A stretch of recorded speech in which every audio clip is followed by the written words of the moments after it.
नमस्ते। Guidance classes coach में एक बार फिर से आपका बहुत बहुत स्वागत है। जैसे कि हमारी क्लास चल रही थी, हमने उसमें पढ़ लिया था इकोनॉमिक्स और इकोनॉमी के बारे में।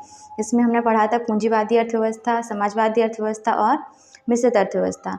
आज हम अपनी क्लास में आगे बढ़ते हैं। हमारा दूसरा टॉपिक है भारत में नियोजन का विकास। तो अपना नेक्स्ट टॉपिक डालते हैं।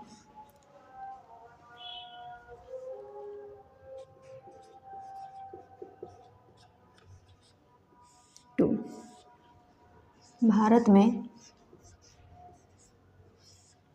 नियोजन का विकास। नियोजन का विकास।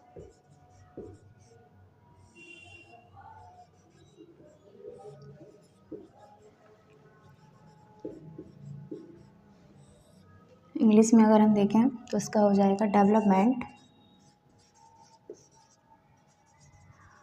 Development of planning in India.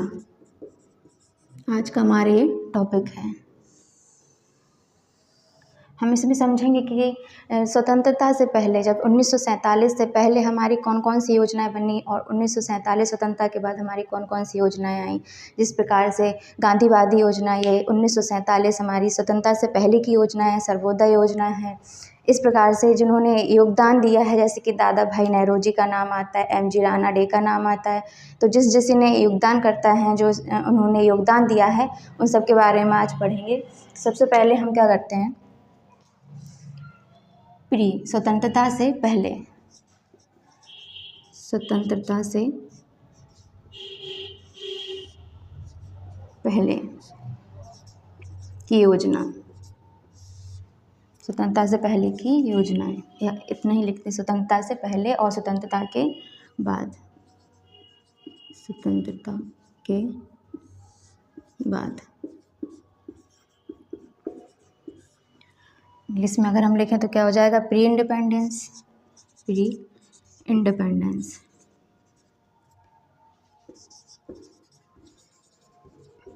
इसका हो जाएगा पोस्ट इंडिपेंडेंस। अब हमारी योजनाएं आती हैं, जैसे कि इसमें हम पॉइंट लिख सकते हैं कि गांधीवादी योजना है, गांधीवादी योजना, सर्वोदय योजना। इस प्रकार से हमारी ये स्वतंत्रता से पहले की योजनाएं हैं। अगर हम इसमें योगदानकर्ता की बात करें, स्वतंत्रता से पहले जिसने योगदान लिखा है, जैसे कि योगदानकर्ता, तो इसमें हमारा नाम आ जाता है दादा भाई नेहरू जी का, दादा भाई नेहरू जी। अगला नाम आ जाता है एम.जी. राणा डे। इनका नाम है पूरा महादेव गोविंद राणा डे। अगर हम स्वतंत्रता के बाद की बात करें तो हमारी योजना आ जाती है भारत में, भारत का योजना आयोग। योजना आयोग।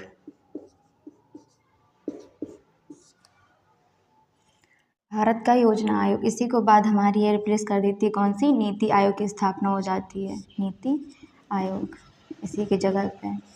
इसी में हमारी फिर आ जाती हैं 5 ईयर प्लान, जैसे कि पंचवर्षीय योजना।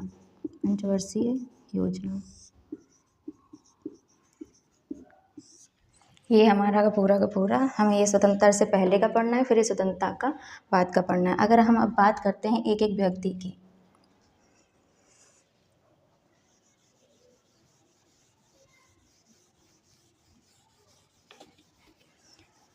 हमारे सबसे पहले आ जाएंगे दादा भाई नौरोजी, जो कि एक बहुत ही जानी मानी हस्ती हैं। इन्होंने अर्थव्यवस्था में बहुत अपना योगदान दिया है। सबसे पहले हम बात करते हैं दादा भाई नौरोजी की।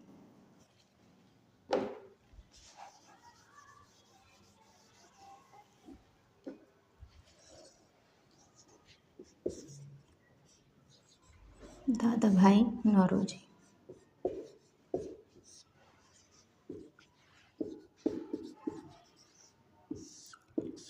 दादा भाई नेहरू की एक सबसे फेमस पुस्तक आती है, जैसे कि poverty and un-British rule in India. इनकी पुस्तक का नाम है poverty and un British rule in India.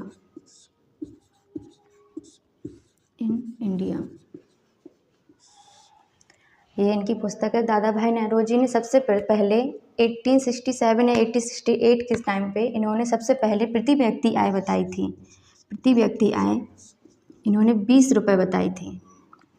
प्रति व्यक्ति आय दादा भाई नौरोजी ने 20 रुपये। इनको हम भारत का वयोवृद्ध व्यक्ति भी कहते हैं, grand old man in India, ऐसे लिख सकते हैं। भारत का वयोवृद्ध व्यक्ति, वयोवृद्ध व्यक्ति,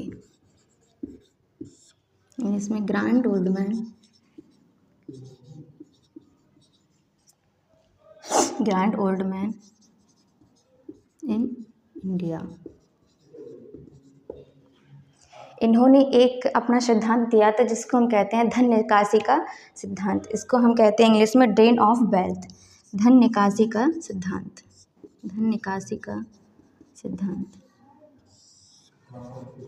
दादा भाई नौरोजी को अर्थव्यवस्था में बहुत ही महत्वपूर्ण योगदानकर्ता के रूप में जाना जाता है। धन निकासी का इनका सिद्धांत है।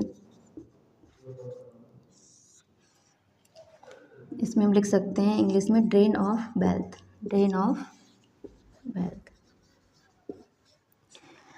ये हमारे दादा भाई नौरोजी हो जाते हैं। अगले हमारे आते हैं एम.जी. रानाडे, जिसको हम पूरा नाम है महादेव गोविंद रानाडे। अगले व्यक्ति हमारे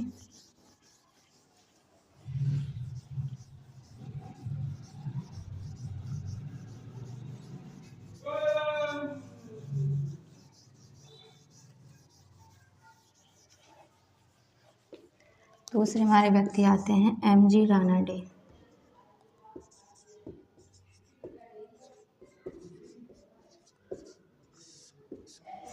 एम.जी. रानाडे ने इनको अगर हम देखें तो इन्होंने कृषि पर बल ना देते हुए ज़्यादातर उद्योगों पर बल दिया है। कृषि पर, कृषि को ऐसे लिख सकते हैं, कृषि को प्राथमिकता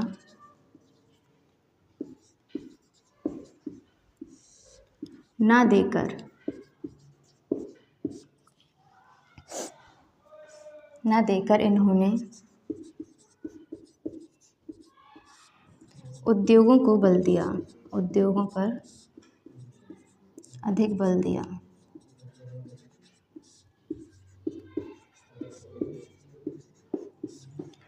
कृषि को प्राथमिकता ना देकर इन्होंने इंडस्ट्रियलाइजेशन को ज़्यादा बल दिया एग्रीकल्चर की तुलना में। इन्होंने एक भारतीय अर्थव्यवस्था पर निबंध लिखा था। यहाँ पे हम लिख सकते हैं भारतीय अर्थव्यवस्था पर, भारतीय अर्थव्यवस्था पर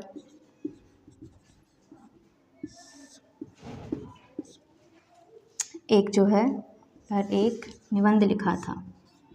इनके विषय में इतना ही हमारे लिए मोर देन इनफ है जानने के लिए। निबंध लिखा।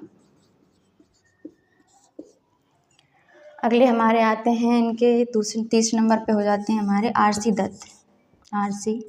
दत्त, जिनका पूरा नाम है रमेश चंद दत्त, रमेश चंद दत्त। इनका भी लिख लो महादेव गोविंद। आर.सी. दत्त ने जो है भारत का इतिहास नाम से एक पुस्तक लिखी थी। भारत का आर्थिक इतिहास।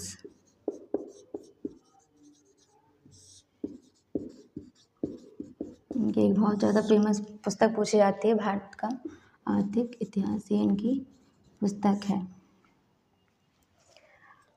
ये हमारे हो गए योगदानकर्ता। इसमें एक योगदानकर्ता और ज़्यादा आते हैं, उनका नाम है एम विश्वेश्वरैया। एम विश्वेश्वरैया जी ने भारतीय अर्थव्यवस्था की जो न्यायोचित अर्थव्यवस्था है उसको एक सिस्टमैटिक वे में कार्य किया। तो हम उनके बारे में भी एक पॉइंट लिख लेते हैं कि जो भारत का आर्थिक इतिहास है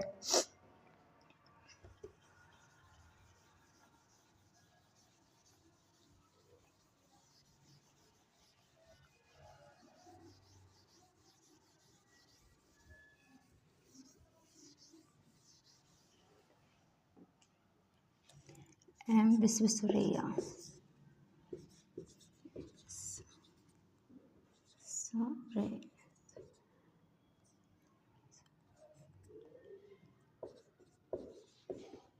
एम विश्वेश्वरैया, इन्होंने भारत की जो योजना अर्थव्यवस्था है, न्यायोचित अर्थव्यवस्था, भारत की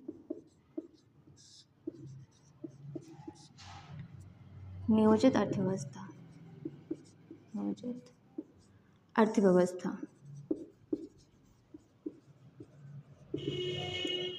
भारत की नियोजित अर्थव्यवस्था को इन्होंने जो है योजना पर पहला सिस्टमैटिक तौर पर काम किया था। नियोजित अर्थव्यवस्था पर ऐसे लिख सकते हैं, ये उस योजना पर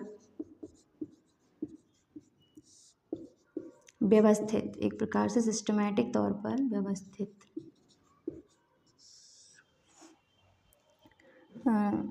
व्यवस्थित रूप से कार्य किया। ये हो जाता है हमारा एम विश्वेश्वरैया के रूप में। एक पॉइंट इनके बारे में बहुत पूछा जाता है। अगली हमारी योजना आती है राष्ट्रीय योजना समिति। राष्ट्रीय योजना समिति का विकास हुआ पहले स्वतंत्रता से पहले, तो हम अपनी योजना लिखते हैं। हमारी थी राष्ट्रीय योजना समिति।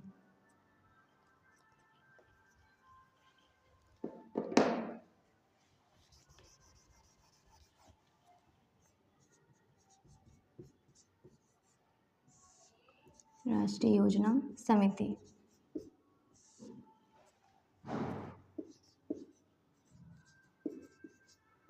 इंग्लिश में हम लिख सकते हैं नेशनल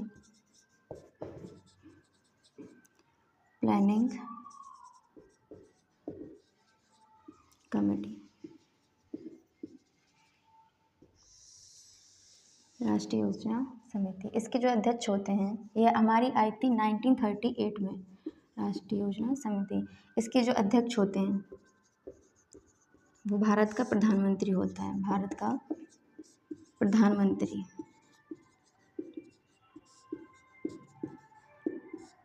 उस समय पे 1938 में हमारे प्रधानमंत्री कौन थे? जवाहरलाल नेहरू। जवाहरलाल नेहरू। इस राष्ट्रीय योजना समिति का जो उद्देश्य था, इसका उद्देश्य था कि प्रति व्यक्ति आय को दोगुनी करना अगले 15 वर्षों में। तो यहाँ पे हम पॉइंट डाल के लिखेंगे कि उद्देश्य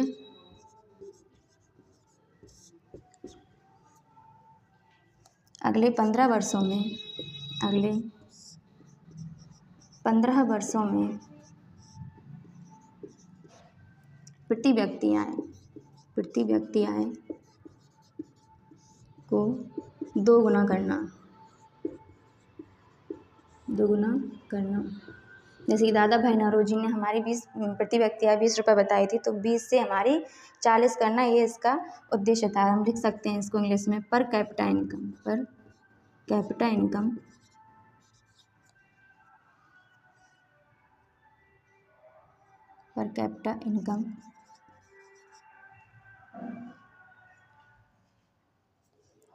doubling, per capita income double करना है, यहाँ पे लिख लेते हैं doubling per capita income in next 15 years. 15 वर्षों में प्रति व्यक्ति आय को दोगुना करना। इसका जो झुकाव था वो समाजवादी अर्थव्यवस्था की तरफ था। इसका ज़्यादातर झुकाव था वो भारतीय समाजवादी अर्थव्यवस्था की ओर था। समाजवादी अर्थव्यवस्था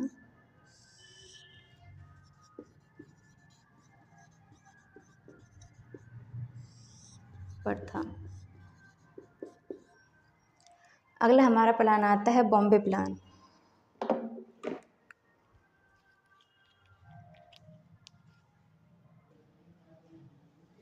दूसरे नंबर पे हमारा आता है बॉम्बे योजना। बॉम्बे योजना, इंग्लिश में लिख सकते हैं इसको बॉम्बे प्लान। बॉम्बे प्लान ये हमारा आया था 1944 में। बॉम्बे प्लान का जो उद्देश्य था वो कृषि और उद्योग दोनों को बढ़ावा देना। उद्देश्य, इस योजना का जो उद्देश्य था वो था कृषि और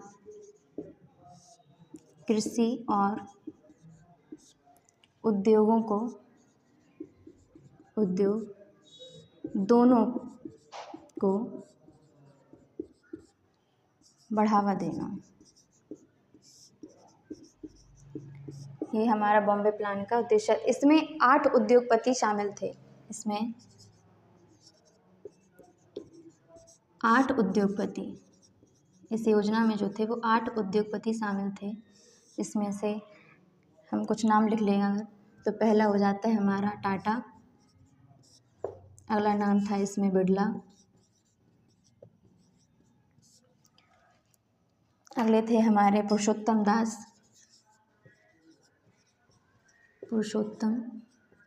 दास। इसी में अगले व्यक्ति थे जॉन मथाई।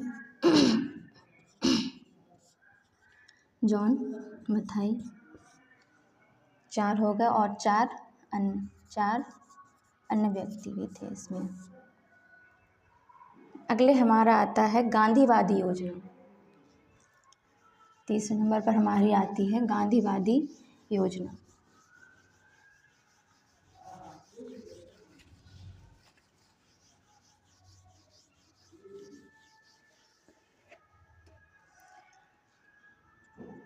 कौन सी हमारी तीसरे नंबर की गांधीवादी योजना।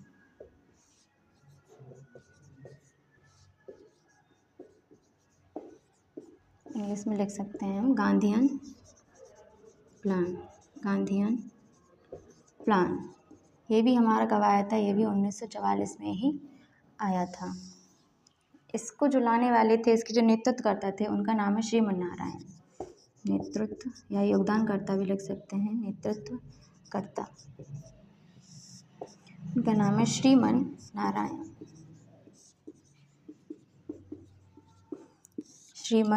नारायण। इनका जो उद्देश्य था वो था आर्थिक विकेंद्रीकरण। ये बिल्कुल गांधी जी के विचारों पे चलते थे कि गांधी जी का जो उद्देश्य था कि हर व्यक्ति अपने अपने घर में आजीविका के लिए कुछ ना कुछ काम करे, कुछ उद्योग चलाए, कुछ लघु कुटीर उद्योग, इस प्रकार से। तो इनका उद्देश्य जो था, या हम कहें इनका फोकस, तो उद्देश्य था आर्थिक विकेंद्रीकरण। आर्थिक विकेंद्रीकरण,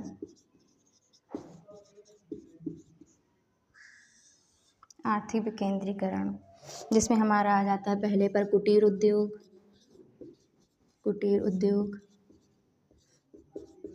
इसी में हमारा दूसरे नंबर हम लिख सकते हैं लघु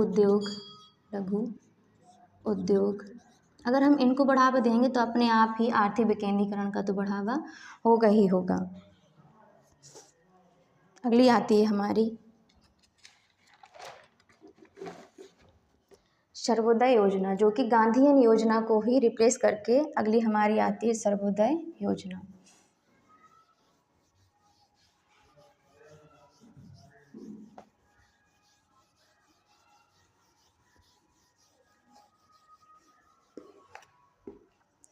चौथे नंबर पर हमारी योजना आती है सर्वोदय योजना। ये सारी हमारी स्वतंत्रता से पहले की योजनाएं हैं। सर्वोदय योजना ये हमारी आई थी 1915 में। 1950। इसके जो नेतृत्वकर्ता थे,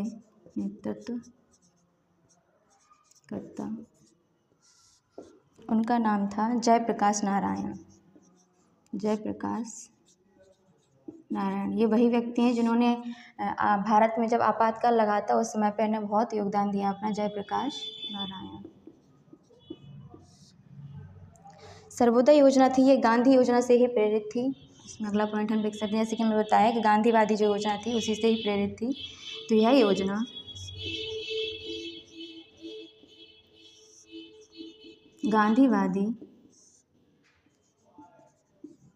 गांधीवादी विचारधारा से ही प्रेरित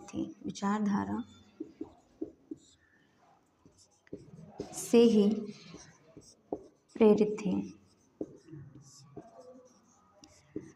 इन्होंने भी गांधी जी के जो विचार थे उसी पर फॉलो किया।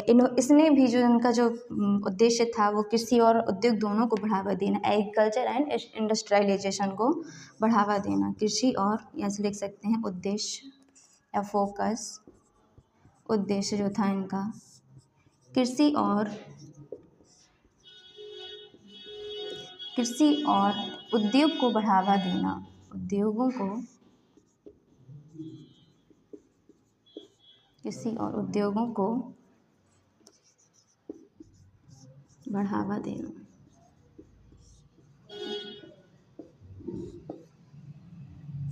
हम ज़्यादा डिटेल में ना पढ़ते उठते, अपने एग्ज़ाम के पर्पज़ से हम सिर्फ पॉइंट टू पॉइंट ही पढ़ रहे हैं, इसीलिए। अगला इसमें जो सर्वोदय योजना का जो विचार था, जो विचार उनमें सबसे पहले आया, वो थे हमारे व्यक्ति विनोबा भावे।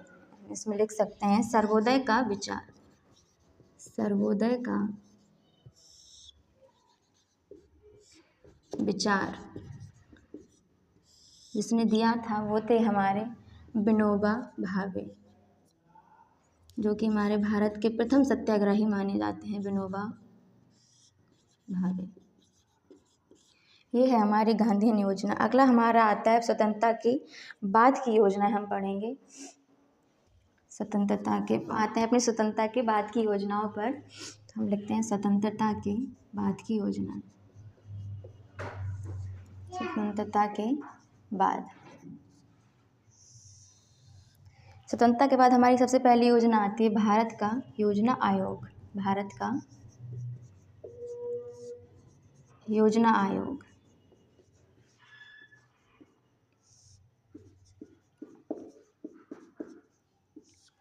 भारत का योजना आयोग, plan commission of India. Bharat का योजना आयोग की जो स्थापना हुई थी 15 मार्च 1950 को इसका गठन हुआ था। इसके जो अध्यक्ष होते हैं, अध्यक्ष भारत का प्रधानमंत्री ही होता है, पीएम। उस समय जो पीएम थे वो बने थे जवाहरलाल नेहरू, जवाहरलाल नेहरू। इसी योजना के तहत हमारी जो भारत की पंचवर्षीय योजना है, जो 12 पंचवर्षीय, जो अब हम पढ़ेंगे लास्ट में इसके क्लास के बाद, अंतिम जो 5 ईयर प्लान आया था पंचवर्षीय योजना, इसी से पंचवर्षीय योजना। जवाहरलाल नेहरू जो थे, जो एक समाजवादी व्यक्ति थे, समाजवादी विचारधारा के व्यक्ति थे। जो पंचवर्षीय योजना है हमारी, पंचवर्षीय योजना, ये रूस से प्रभावित है। रूस में एक व्यक्ति थे, वहाँ के नेता स्टालिन जो थे, एक समाजवादी विचारधारा के वो भी व्यक्ति थे, और जवाहरलाल नेहरू स्टालिन से ही बहुत ज़्यादा प्रभावित थे। तो हम इसमें लिख सकते हैं पंचवर्षीय योजना। इस योजना, भारत का योजना आयोग, अभी इसको रिप्लेस करके हमारी एक नीति बनी थी, योजना आयोग बना था, इसको बोलते हैं हम नीति आयोग। इसको रिप्लेस करके यहाँ पे लिख लें नीति आयोग। अब हम इसमें पढ़ेंगे वो सब, नीति आयोग। भारत का जो योजना आयोग है, भारत का योजना आयोग,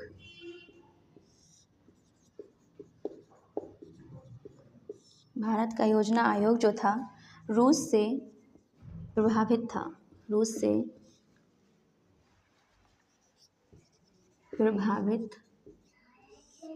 था, या प्रभावित होकर बना था, इस प्रकार से लिख लो, प्रभावित होकर बना था।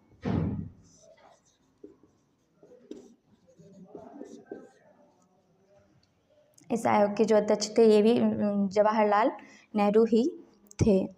अगला हमारा इसमें आता है भारत की जो पंचवर्षीय योजना है, भारत की पंचवर्षीय योजना, पंचवर्षीय योजना, 5 ईयर प्लान हमारा, रूस के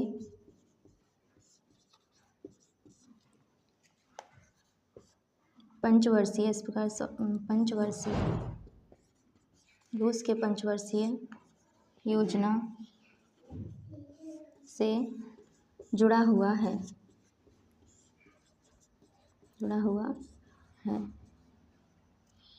और रूस की जो पंचवर्षीय योजना थी वो 1928 से प्रारंभ हुई थी। यहाँ पे लिख लेते हैं साइड से, रूस की पंचवर्षीय योजना, जो थी 1928 में। नेता कौन थे इसके? स्टालिन, अभी बताया मैंने। नेता जो थे इसके स्टालिन।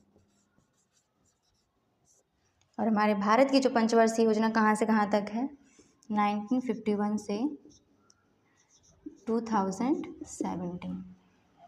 अगली हमारी आती है राष्ट्रीय विकास परिषद।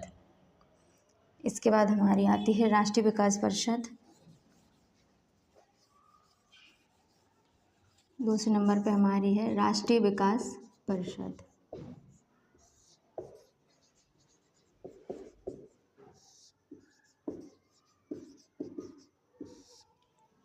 राष्ट्रीय विकास परिषद का जो स्थापना हुई थी, इसकी स्थापना 6 अगस्त 1952। इसके बारे में ज़्यादा नहीं पढ़ेंगे। इसने एक काम और किया था, जो हमारी पंचवर्षीय योजना थी उसको बहुत ही अनुमोदित किया, उसको अप्रूव किया, उसको बढ़ाने में बहुत सहायता की। तो इसलिए लिख सकते हैं हम कि भारत की जो पंचवर्षीय योजनाएं हैं, डायरेक्ट लिखते हैं पंचवर्षीय योजनाओं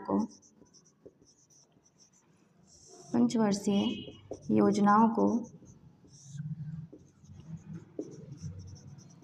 अनुमोदित किया, अप्रूव किया, अनुमोदित किया।